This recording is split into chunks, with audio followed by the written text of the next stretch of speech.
Hi everyone. Hello, hello. Hello, so happy to be here today. So, we're just gonna wait a few minutes until everyone gets a chance to join, and then we're gonna start on this exciting topic today. I'm really, really excited to dive in to Faux Out-of-Home. So do I. So, we'll just give them a minute. We have this 30-minute webinar today. The presentation that you'll see, so the recording will be available. And then also do not hesitate if you have any more questions. So we have a short question time at the very end. But if you need to send us an email, either to Ashlyn, author, or me, we would be more than happy to continue the conversation like later and organize a call with you. So either at the end or via email.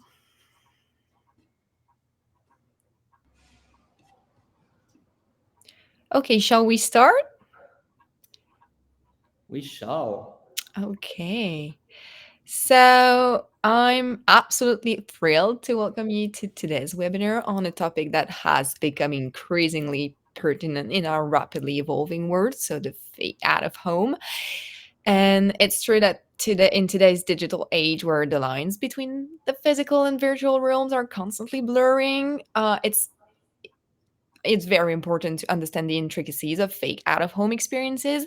It's really crucial. So, whether today you're a seasoned professional or you're a curious newcomer, you're at the right place.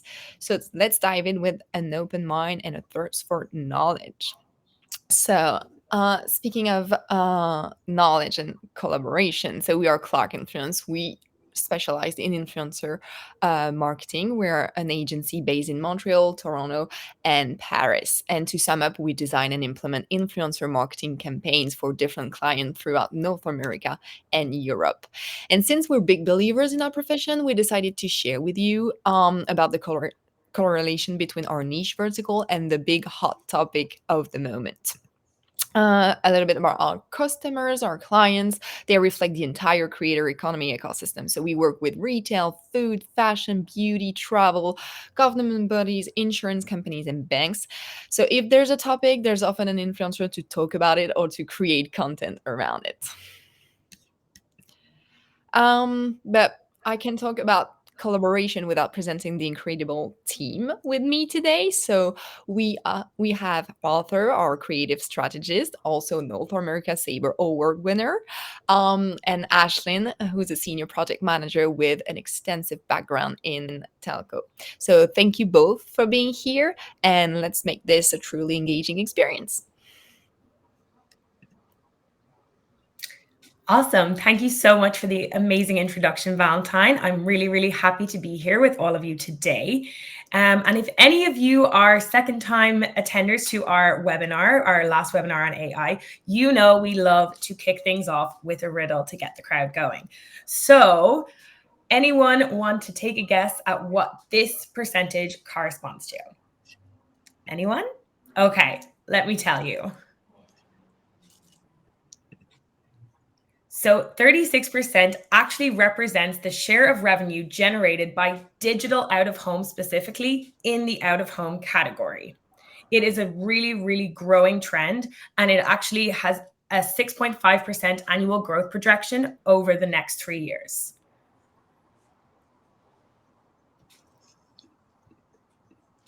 So, how to explain this rise in digital out-of-home? So it really is an emerging trend with more allowing for more programming and more flexibility than traditional print out-of-home does. We're also used to seeing screens. We see screens every day in our daily lives, our phones, tablets, laptops. Now they're everywhere. They're on trains, buses, in bathrooms, in bars and clubs.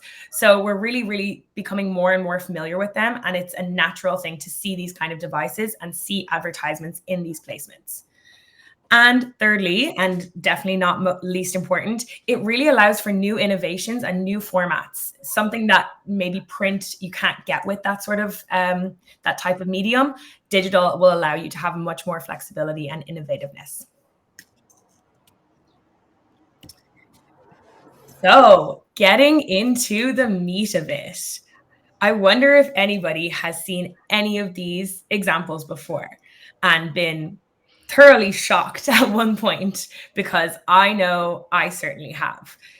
So, these are really, really interesting and I would say controversial in some ways examples of faux out of home. But are they real or are they not? If you fell for it, I don't blame you, because these have really, really bent reality and created a lot of confusion for many, many viewers. So these are examples of faux out of home, what we're talking about today. Faux out of home comes under many names: synthetic out of home, fake out of home, synthetic marketing, but out of home is always the part that you're going to associate with this type of creative. So what? So what? Why are we talking about this today? We really think there's a really inextricable link between this faux out of home new trend and influencer marketing. So we want to take a stance on this and explain to you today how we think they're so interconnected. So what are its links with influencer marketing? This is what you're going to have on the menu today. So faux out of home, what is it? How is it possible? Why is it here? Then also how it relates to influence. Is influence almost like, did it give birth to the idea of faux out of home? Obviously, with any sort of trend or any sort of creative medium, there are going to be limits and questions posed, which we will dive into a little bit. And then lastly, we are going to take you through the uses and applications of faux out of home. And then we'll go over all of the things we have learned today. So with that, I am going to pass it over to Valentine. Actually, it's me. Oh, Thank it's you. Arthur's. It's okay. Don't worry. It's okay. Well, thank you, Aishin. It was very interesting. And I think, as you said, we all fell for it at one point. When I was seeing for the very first time the Maybelline video, but also the Jacquemus video, I was convinced that it was real. But after doing a little bit of digging, I found out that it was false and that the elements that were present in the video were completely fake and were made of digital elements. Now I think that now that we experience with those kind of stunts and also videos on social media, we as a community and a market, we are able to identify which video are fake and which video are real. But the reasons why those videos are existing, the functionalities and also technologies that are used to do that, this is a little bit more blurry, and I see a lot of professionals get confused on which technology are used to create those fake out-of-home campaigns.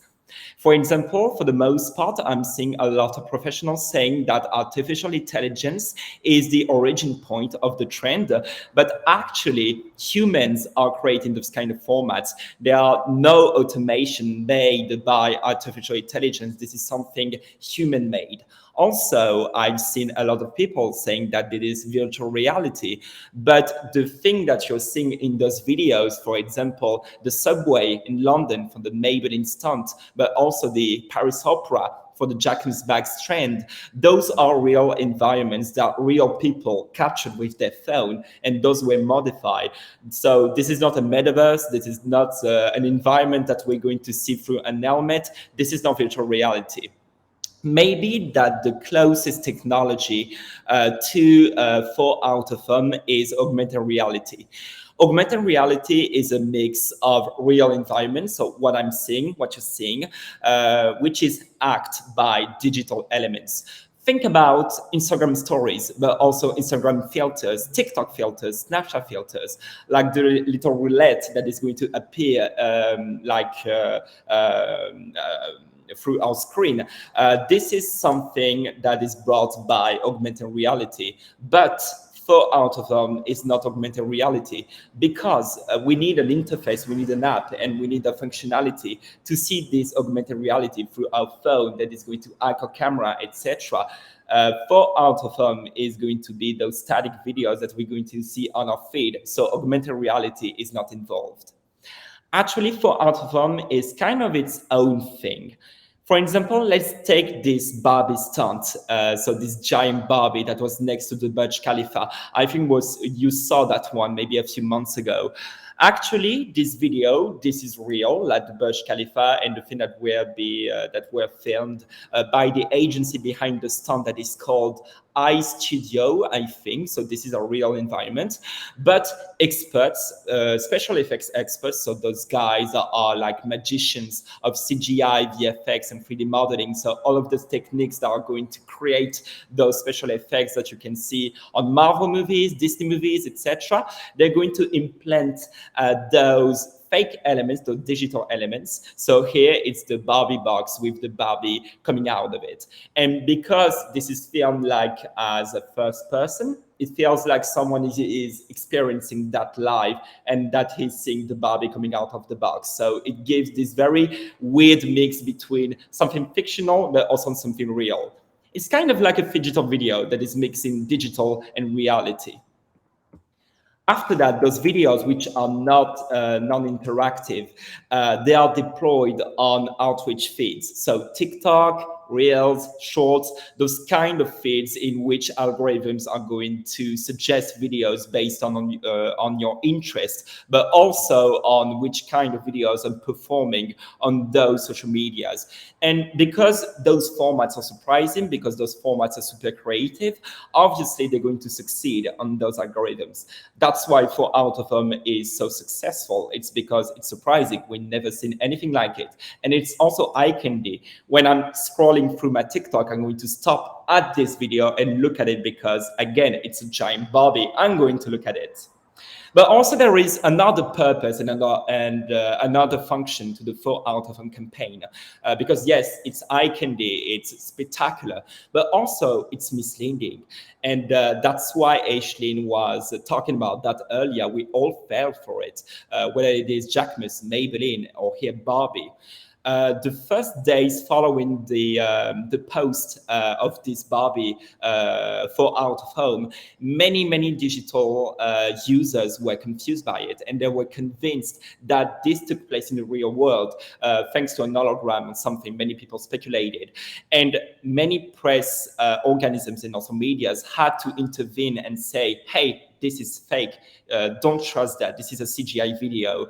And this is why Faux Out-Of-Home is so successful, because beyond looking for something very creative and launching it on social media to really catch the attention of any digital users, they are creating an ambiguity. We go into the comment section to say, "Hey, do you think this is real? Do you think it's fake? I don't know what I'm saying, if it's real or fake." Sometimes your first reaction is going to be, "Okay, I think it's real," but a little bit later, like a few hours later, you're going to discover that it's fake. You're going to comment, you're going to save, you're going to share. And those conversations and those debates around the ambiguity of the format is going to drive engagement and position greatly the video on the algorithms of those social medias I just mentioned.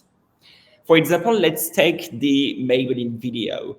So we're seeing this subway arriving at the station with those little eyelashes on the top of the train.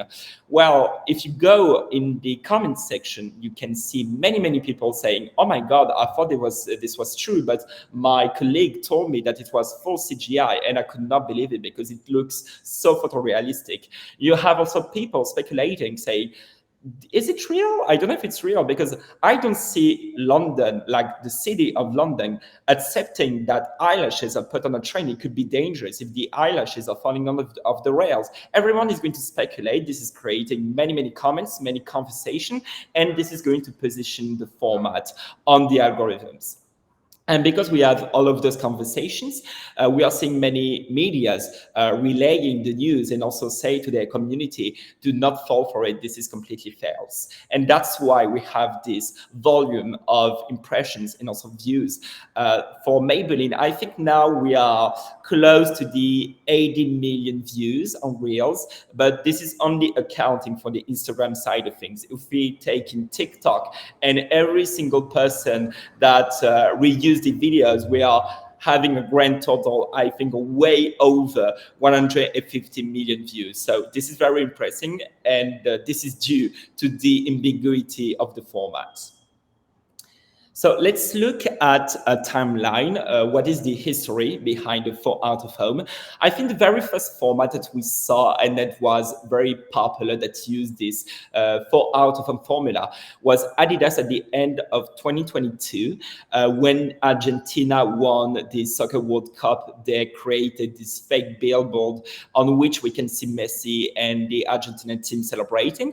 Actually, the billboard is fake. It was created by Adidas, but everyone fell for it. This is maybe the format that was the closest to very traditional and very literal Faux Out-of-Home, because we have this billboard, but the billboard is fake.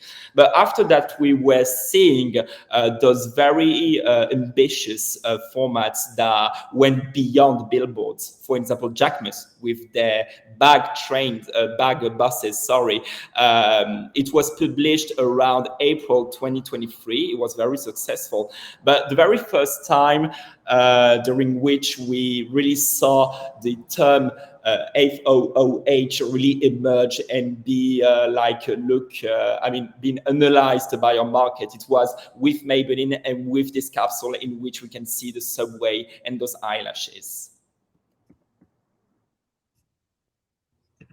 Thank you so much, Arthur. But so we get that this is becoming a trend, but why is it like so popular so suddenly? So first, the first reason would be that you get rid of all the real barriers. So if we take a look at this video, so it was deployed by the Eiffel Tower account. So it's very cool to have like those slides going around the Eiffel Tower, but obviously, technically, legally, and for a million other reasons, it's impossible. But nevertheless, with CGI, as you can see in, for example, Marvel, Disney films like Avatar and stuff, we managed to materialize things that will be impossible in the real world. So why not doing it on the Eiffel Tower?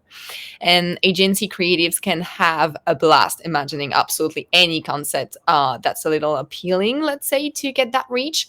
But beyond that, they're born on digital but can't really translate into reality. So those capsules that are broadcasted on Twitch, TikTok, Reel, and so on, they can reach absolutely anyone. So whereas a classic, I would say, out of home will take place for a while and reach a fairly limited number of people in the end, we have here the exact same quality of out of home and spread it, but we can spread it far away and as far as possible with an experience that's certainly surprising, but above all, will reach as many people as possible. The second would be the fact that we have a digital reach that is richer than physical. So it's generally speaking, all the examples that we've given you and that we will share with you, whether it's Maybelline, it's Jacquemus, the Eiffel Tower, we have also the Musée d'Orsay. We're talking about videos that have millions of views. But beyond that, there's also the video that have performed best on their respective account. So for example, le Musée d'Orsay in France, their video was the best ever, as also for Jacquemus and the Eiffel Tower. And in short, it is content that surprises and generates pure interaction. And the best part, it's less expensive. So it's a little less traditional, because when you call on designers or agencies who can do this, and we'll talk about the different creators that are behind that like a little bit later, but the cost is much lower than installing like a real out-of-home stunt outside. Another thing is that we are in the era of the weird internet. So we've entered that era, and you may have seen the McDonald's face trend, where a lot of designers like drink the McDonald's grimace milkshake and were suddenly taken aback by it. So it may seem like an isolated case, but it's very representative of the internet today. We're seeing more and more like absurd thing and on TikTok that we can easily question.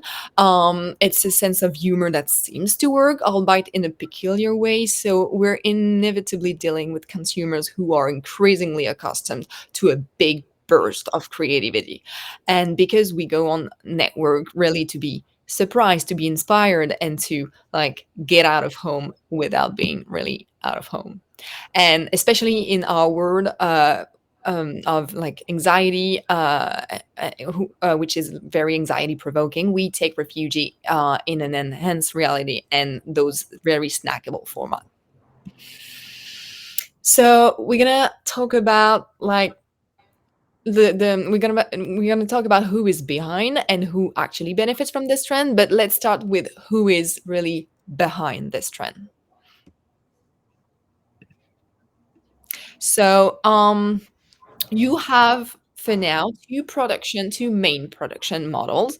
So Arthur gave the example of the I Studio, so they created the Barbie video in Dubai, but those videos can be created by various individuals or group. So it can include a digital marketing realm, and the fake out of home in that context might refer to digital advertisement designed or to resemble, for example, outdoor billboard or posters, etc.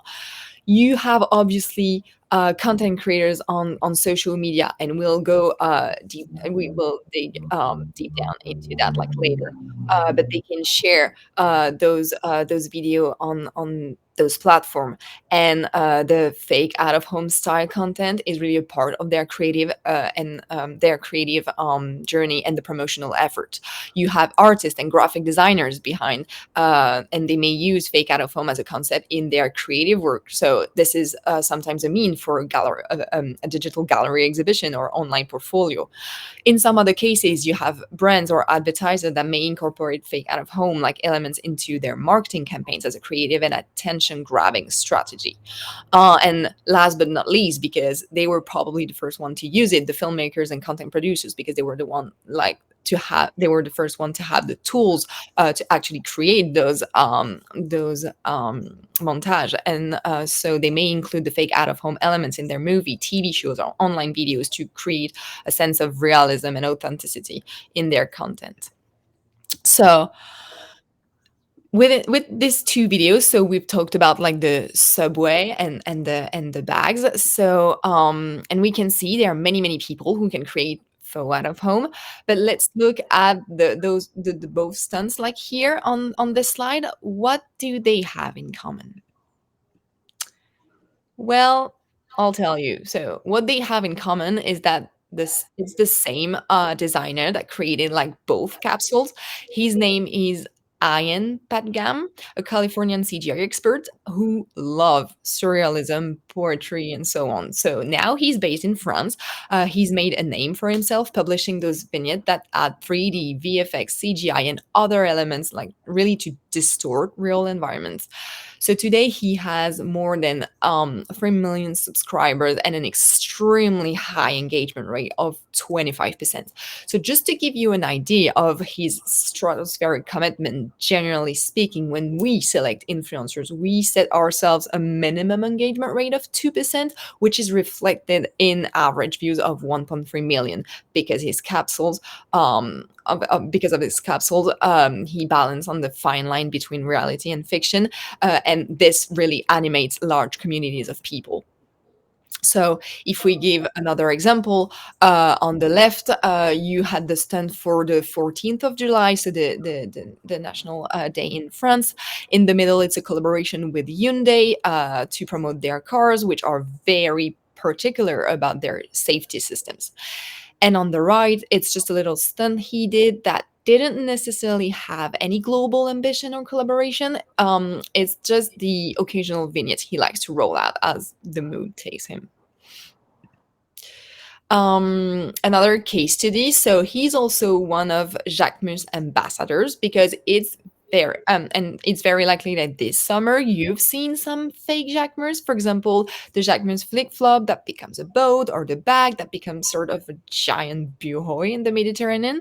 So in short, that brand has been behind quite a few out of home initiative. It's fair to say. And even today, when the new Chouchou collection is released, I think the latest was for the release of his book, which is just set directly in Versailles.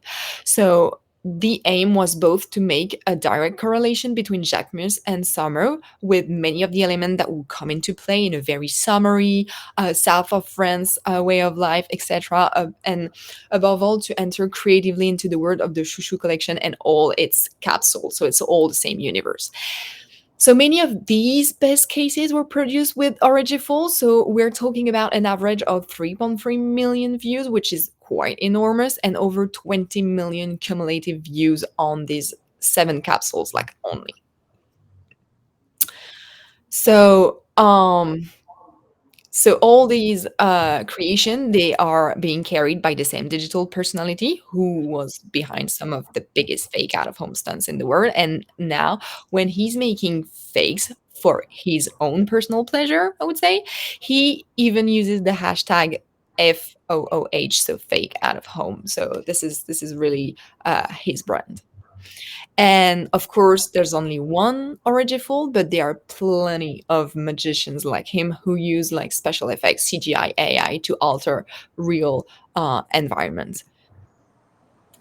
Yep, that's why this is the selling point of our webinar. We are convinced that Faux Out-Of-Home is linked to the creator content economy, because way before the Faux Out-Of-Home trend really took off, we've seen a growing amount of creators trying to distort reality, a bit like Origiful. Those are called reality benders. But before explaining who they are, I can't think of a better person to introduce that part than Zach King. I think, I mean, it's obligatory that you know him. Zach King is extremely popular. Is maybe one of the most successful content creator worldwide, both on YouTube, TikTok, and previously Vine. And his whole deal is to create those kind of fake magic trick. He's using green screen, CGI, VFX to redissolve reality. For example, this coffee cup is becoming a cake, which was a trend back then on social media, and he loves to do that. He's been doing that for a very, very long time. Right now, it has over 20 million subscribers on YouTube, an average view of 28 million, which is huge. It's way beyond his followers count, which is pretty impressive if you know anything about YouTube. And the thing about him, as I said, he is doing that for a very long time, which is like 10 years. He's been doing that for 10 years. So way before Faux Out-Of-Home really took off, we've been seeing those kind of creators like 10 years before that were doing those kind of reality bending formats. And Zach King is, we think, the patient zero of the reality benders. And as I said, those reality benders are like Origiful, like Zach King. They are experts in VFX, CGI, and 3D modeling. And they're using all of those technologies, all of those special effects to play with reality and also distort reality. Let's rewind and go back a few years. As I said, Zach King has been active on social media for over 10 years now. He opened his very first channel in 2009 with Final Cut King. In this channel, he preferred to share advice on how to use the Final Cut, which is an editing software. But he started to do those little tricks, those little magic things, and all of those videos with CGI. For example, his Jedi Kingdom Saga was very popular back then, and it's this kind of things that really positioned him as one of the leading creators on YouTube and later Vine.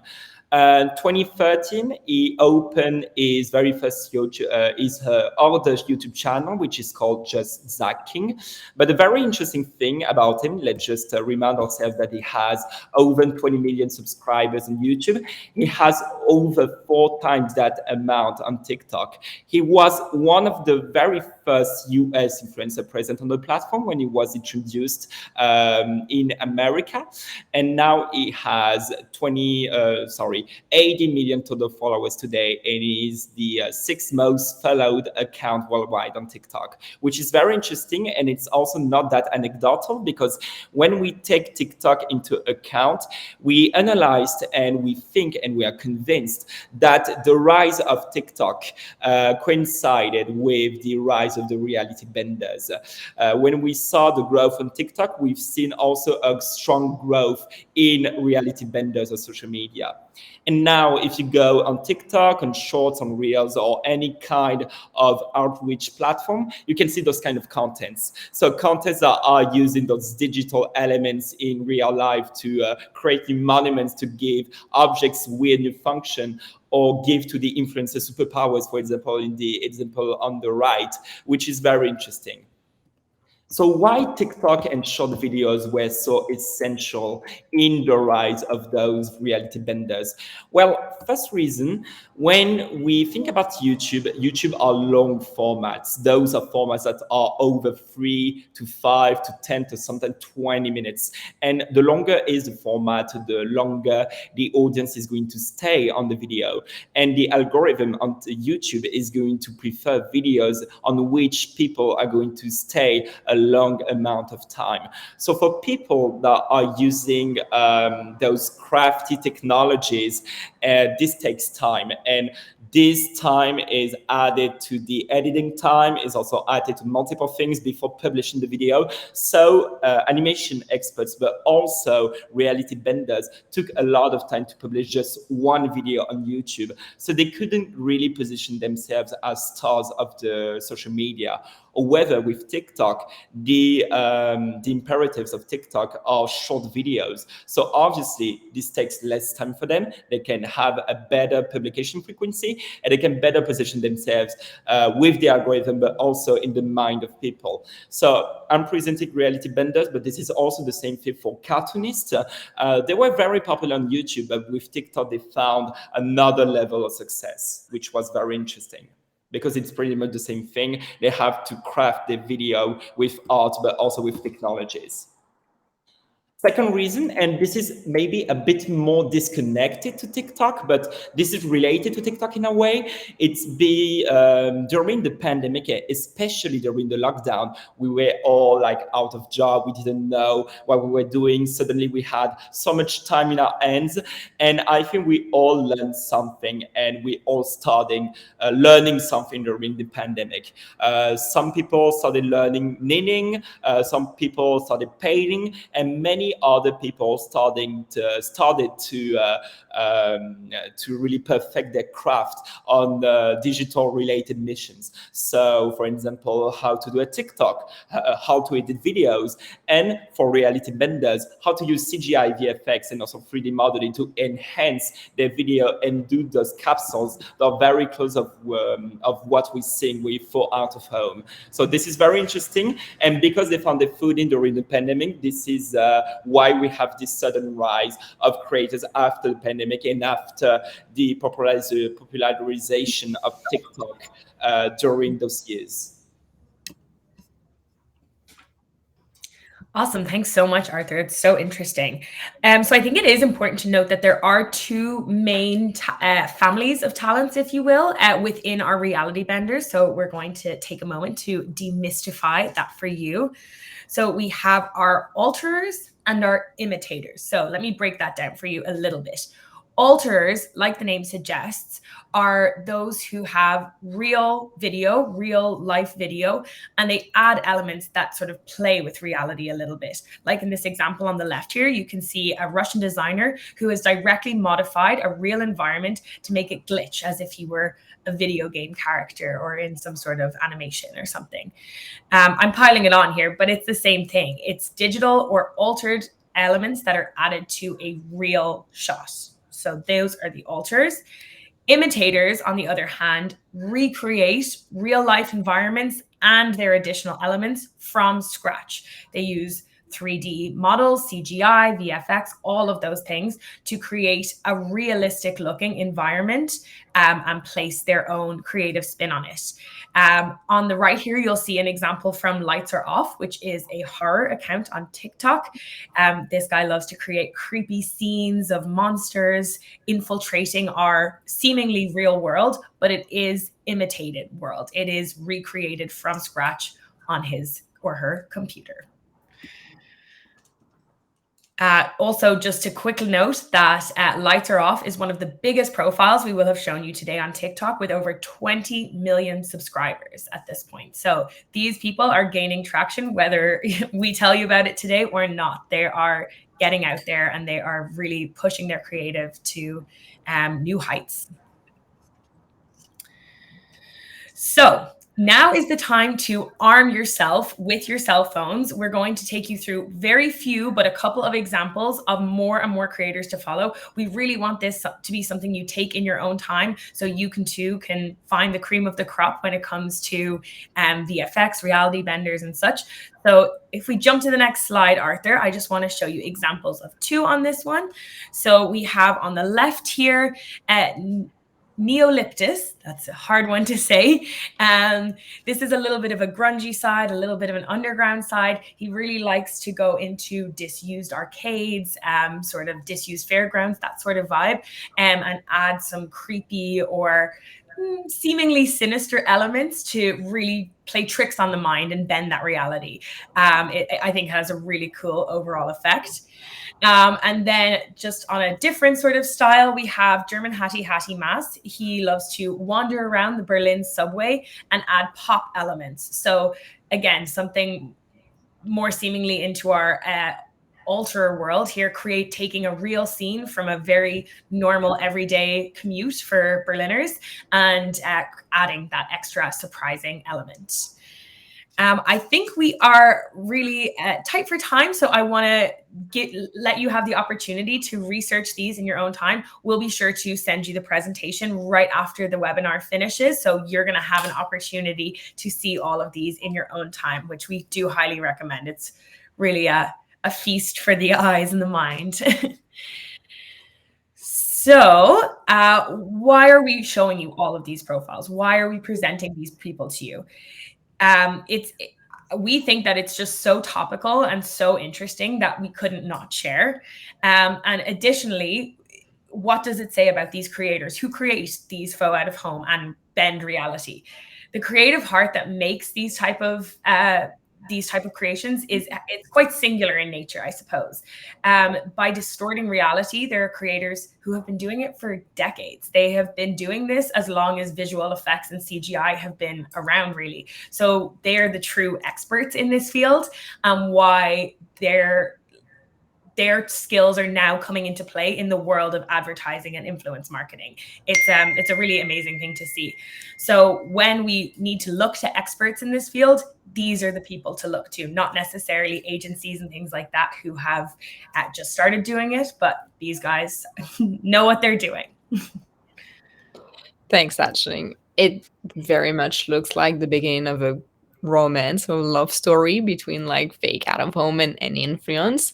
So we're gonna dive like into that. So when you look at the two types of operation that we have, like two types of content creation, so agency versus creator, we contrasted that earlier, but obviously there are different qualities and added value in each.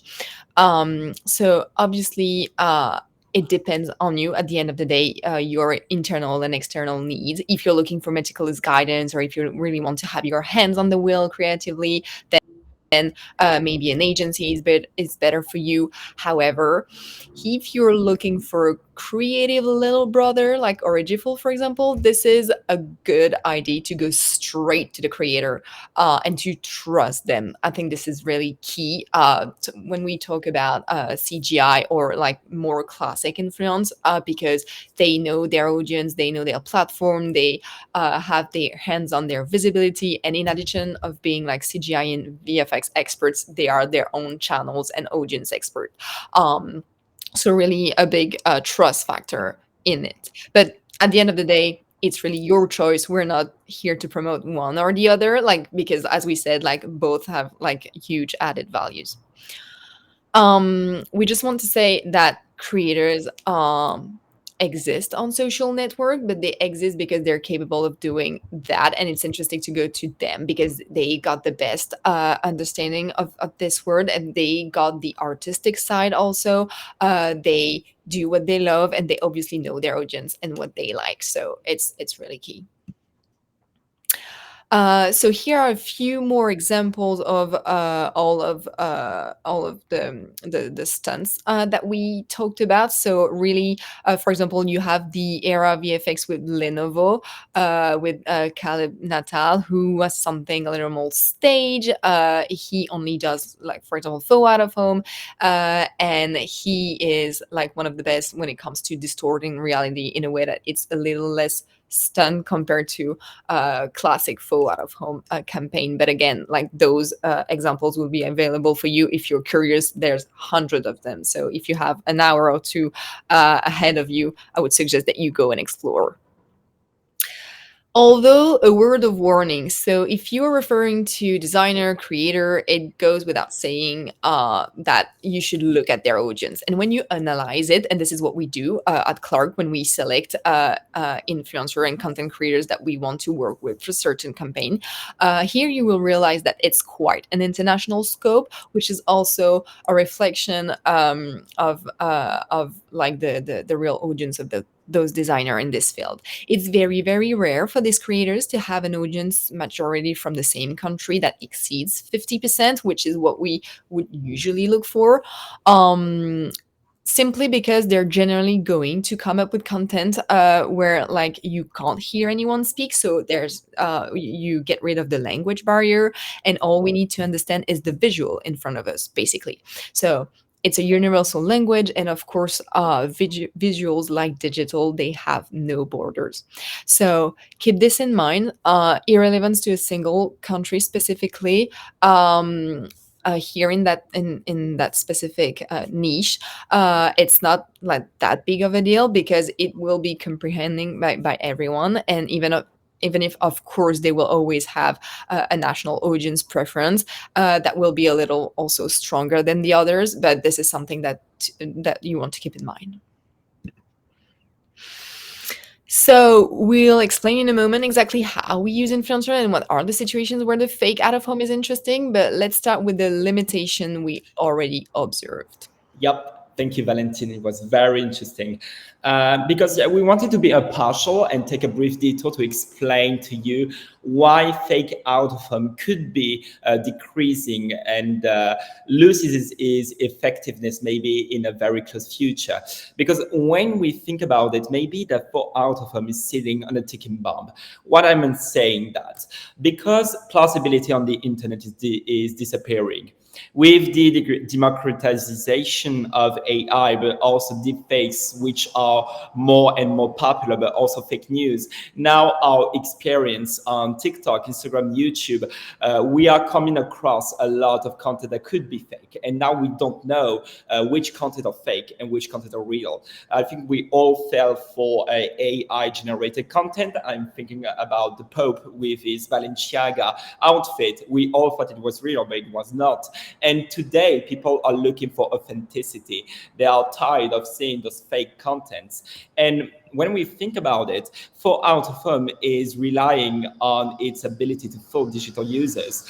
For example, for the L'Oreal collaboration with McCain, they created a Faux Out-Of-Home in which you can see a vehicle with a nail polish that is put on the vehicle, and the nail polish is painting the streets of Paris. Many people fell for that, and they thought it was real, and they started to speculate on how the nail polish is going to be erased from the streets because it could disturb car, etc. So yes, people are falling for that. They think that it's real, and it's not. It's a bit like AI and deepfakes, and maybe they feel a bit betrayed by that because they want authenticity. And Faux Out-Of-Home is just adding another layer of ambiguity on TikTok Reels, etc. Also, we need to take into account that now we are amazed by those kind of contents because this is the very first time we're seeing those kind of contents. Maybelline, Jacquemus, etc. Because it's new, because it's fresh, we're going to interact with the content. But maybe in a year, now that we've seen like maybe over 20 or 30 for out-of-home campaigns, maybe that we're going to get bored of that. We're going to say, okay, I've seen that a few times. Do I really need to interact with that? I feel like this is just a recycled idea. And beyond that, because the ability of Faux Out-Of-Home and its success relies on this ability to fool people. The more we're going to educate ourselves with all of those formats, the more we're going to be able to identify the deception. And because we're going to say, okay, I know it's fake because I've seen that a few times, we're not really going to interact the same way with those new Faux Out-Of-Home campaign compared to the Maybelline ones, the Jacquemus ones, because again, those were news. So the effectiveness of these formats risk suffering and risk decreasing. We're not going to see the same reach of those formats tomorrow compared to the past. And also our relationship with reality will strengthen. Let's think about something. I'm seeing this very cool Faux Out-Of-Home with the Jacquemus bag, for example, with the car, etc. I just want to go in those bars. I want to say, okay, I want to live that in the real world. I won't be able because the campaign is fake. So maybe many other people are going to feel betrayed because they thought that it was going to be real. And because it was real, they're going to engage themselves with the content live and say, okay, I want to experience that live and not necessarily through a thought. So maybe people are going to be disappointed in a very close future because they want to interact with the real thing and not necessarily the fake thing. So maybe that, yes, Faux Out-Of-Home is just a trend. We don't know for sure yet. We need to wait, I think, a few weeks or a few months to really identify if the trend is going to stick or if it's going to disappear, a bit like the metaverse and NFTs. That they both created a lot of traction on social media, but also on the regular press, etc. But the hype died out as quickly as it rise. So maybe the Faux Out-Of-Home is not going to be as popular in maybe in a few weeks. Thanks, Arthur. One other topic that would be remiss of us not to bring up with sort of problems or barriers to this trend would be that the question is there an ethical problem? Because what would a trend be without a little bit of controversy after all? So most of the time when sites or places are altered by those reality benders we were talking about for a Faux Out-Of-Home, it's monuments and historical landmarks that are taken in and changed or altered in some way. So the question, especially when compared to classic out-of-home advertising, is whether it's fair or ethical to fake this, to fake having said monument or landmark as part of your new Faux Out-Of-Home advertising. So people are, some people may question, how can you utilize the historic notoriety of a certain place without paying them a penny? Like the Eiffel Tower, for example. This was a created thing. Everybody sees the Eiffel Tower in it, but was the Eiffel Tower's management company or advertising company paid for this? Most likely not. So it does raise that question, like, were these sites exploited? A good example of this and a very quick case study is on the next slide. So most of you will be familiar with the Netflix show Sex Education. And here we have a Faux Out-Of-Home used to advertise the new season, the latest season of Sex Education. And your eyes are not deceiving you here. There is a very large pink condom being placed on the obelisk in Argentina. Why?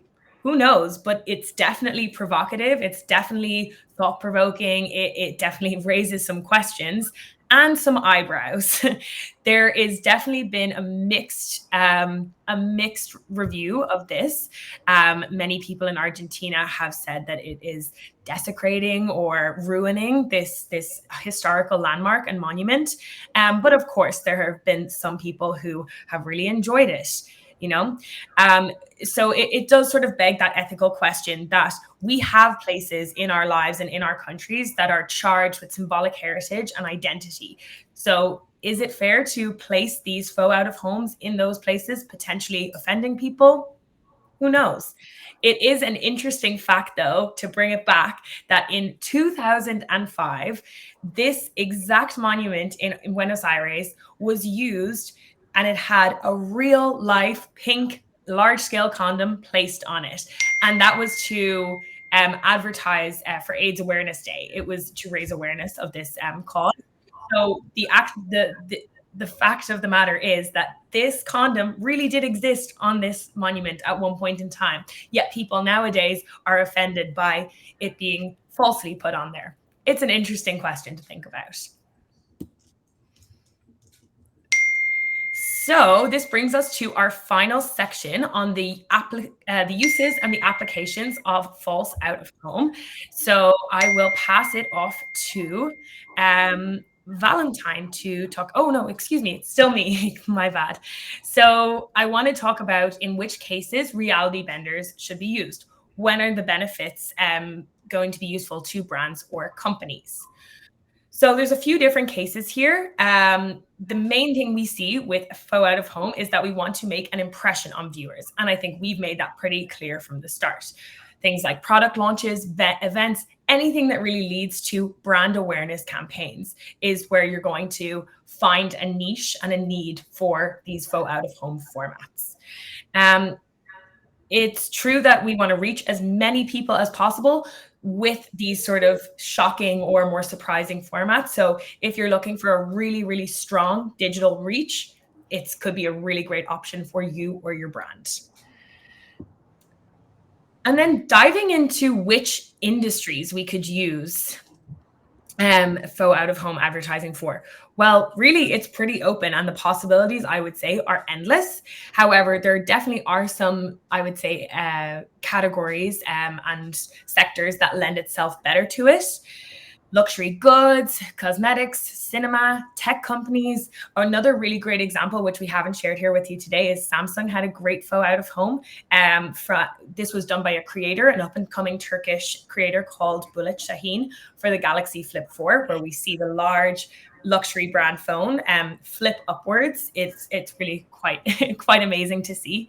But in the end, all industries could lend themselves to it if they're willing to have a little imagination.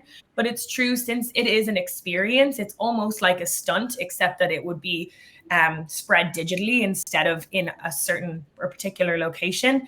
And they do need to be quite polished to have that layer of ambiguity. So it's generally the more premium or luxury brands you're going to see standing out in this category. And you're very right, Ashlyn. And if you are part of any of these industries and you are interested, we have 4 classic collaboration models. So the classic Faux Out-Of-Home, the talent collaboration, creator content optimization, and finally the Faux Out-Of-Home witnesses. So to go through each of them really quickly. So for classic Faux Out-Of-Home, such as Maybelline, Jacquemus, here L'Oreal, the content of the reality bender or CGI agency is published directly on the brand social network account.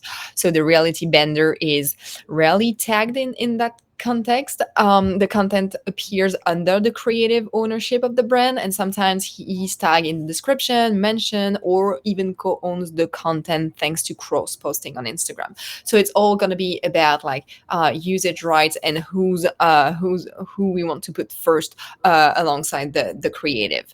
The designer will generally act as a service provider, so not necessarily as a content creator, and sometimes he can republish, for example, the Faux Out-Of-Home on his platform at a later date to develop his portfolio.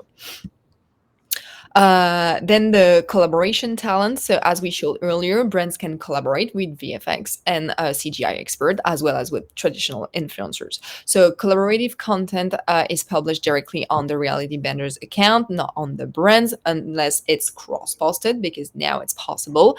And so as with the classic influencer collaboration, the brand benefits directly from the creator's influence and reach. So for that, we recommend activating reality benders on influencer activation for campaign with a transnational awareness objective.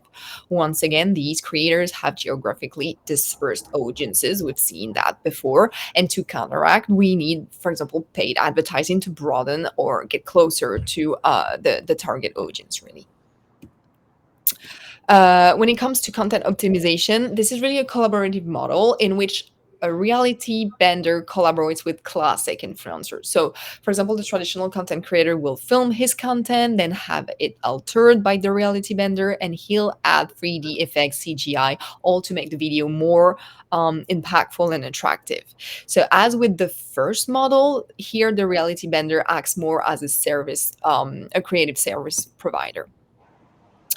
Uh, and we have the last one, so the faux out-of-home witnesses. So we recently came up with a model for optimizing, faux out-of-home operations. So the witness model would see more traditional content creators amplify the reach of faux out-of-home using their platform.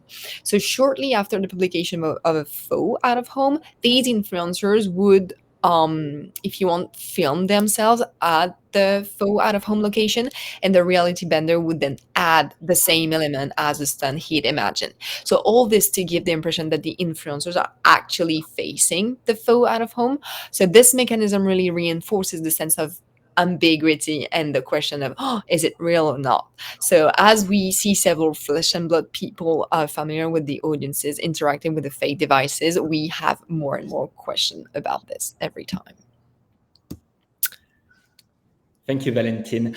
And I think for those four models of collaboration, you need to keep in mind that Faux Out-Of-Home can be really well made, but also could be a little bit more clumsy. And for that, you need to have the best ingredients possible to make a good fake out-of-home.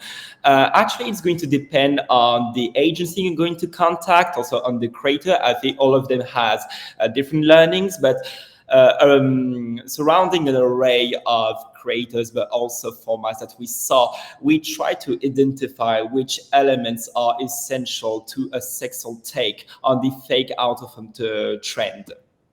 The first one, you need the format to be realistic, but not so realistic.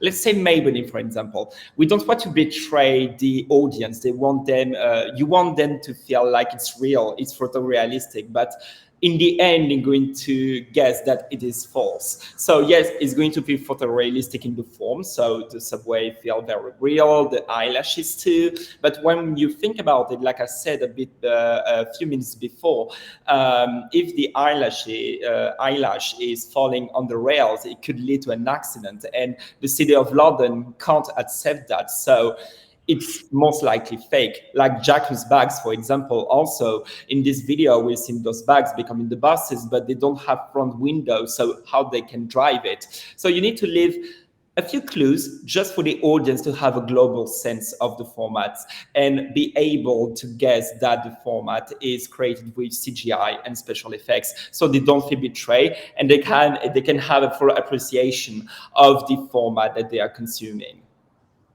The second one, because it's so impressive, because it's so surprising, it's mainly because of surrealism. Surrealism is an artistic movement in which you're going to give some traditional objects very unusual qualities. For example, I'm taking this bottle of water and I'm going to bend it and also break it like a baguette, let's say that. When you give those objects very unusual effects, you are like very surprised for once, and also you feel out of your comfort zone, and this is encouraging engagement. For example, J-Rock, a profile that was presented by Aishin a few minutes ago, he's going to do a little thing to a building. A building is usually very rigid, but here is going to be bending left and right, a bit like a rubber band. Be Dali, I think Dali is the greatest inspiration for the Faux Out-Of-Home trend. That's why we're also calling that the surreal marketing. Surrealism is really the best inspiration possible because, like the melting watches, you need to give objects which are identifiable, very unusual functions. And the last one, and this is an advice that we give in brands for any kind of collaboration with a content creator, you need to trust the artist. Because for one, basically they are content creators themselves. They know what is working on their platform, they know what their audience wants, but also because we are talking about reality vendors who are playing with VFX, CGI, etc. This is such a niche knowledge that only then really know what is possible to make, but also how to give it its very unique flair. So if you're going to collaborate with a creator, it's very interesting but also normal to give them a very wide sandbox to play on, so they can have a full freedom with the assets of the brands, etc. So they can imagine very mind-bending things.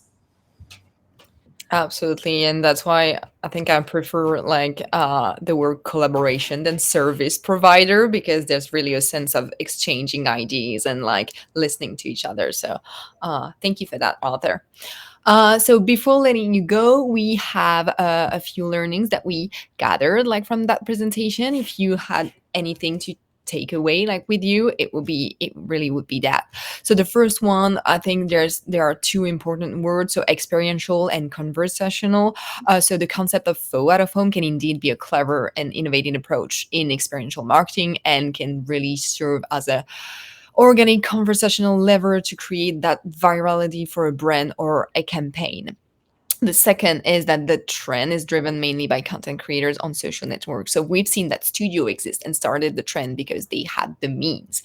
Now we know that the skills run through the content creators economy, and they leverage those skills by collaborating closely with the brands.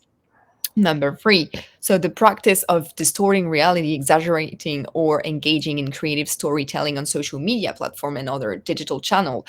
This has been around for a very long time, and even before the emergence of faux out-of-home advertising. So talents, influencers, content creators, designer, they have used various techniques to captivate their audience for a very long time. And then the fourth one, to do fake out of home, all you have to do is draw content creators from social networks. So in short, there are plenty of players in the faux out of home business game. Many of them are swarming on social networks, engaging in ever growing community on a daily basis. And this is why being the first to collaborate with them, like create that strong connection, is really key for brand. So to conclude, so influence, faux out of home, it's a love story. It's also it's also an arm wrestling, sometimes a battle, because obviously with all good things you have challenges, and only the future will tell what kind of relationship like those two niche will have in the future. But for sure there are things to do in that sector. We've seen that with multiple examples. If you give the creator the chance to really like express their creativity and their talent, like mixed with a brand, it can result in something really, really interesting. So thank you for joining us today for this hour-long webinar. So this was really insightful. Thank you, Aisling. Thank you, Arthur. This was really fun to prepare with you. And I know that we ran out of time. So all the people that are still with us, like, thank you very much. If you have any question, maybe we can take like one or two like right now. But otherwise, I would suggest that you write directly to one of the amazing speakers that we had today, and we will gladly like pursue the conversation. So thank you very much, everyone. Thanks, everyone. Thanks for joining.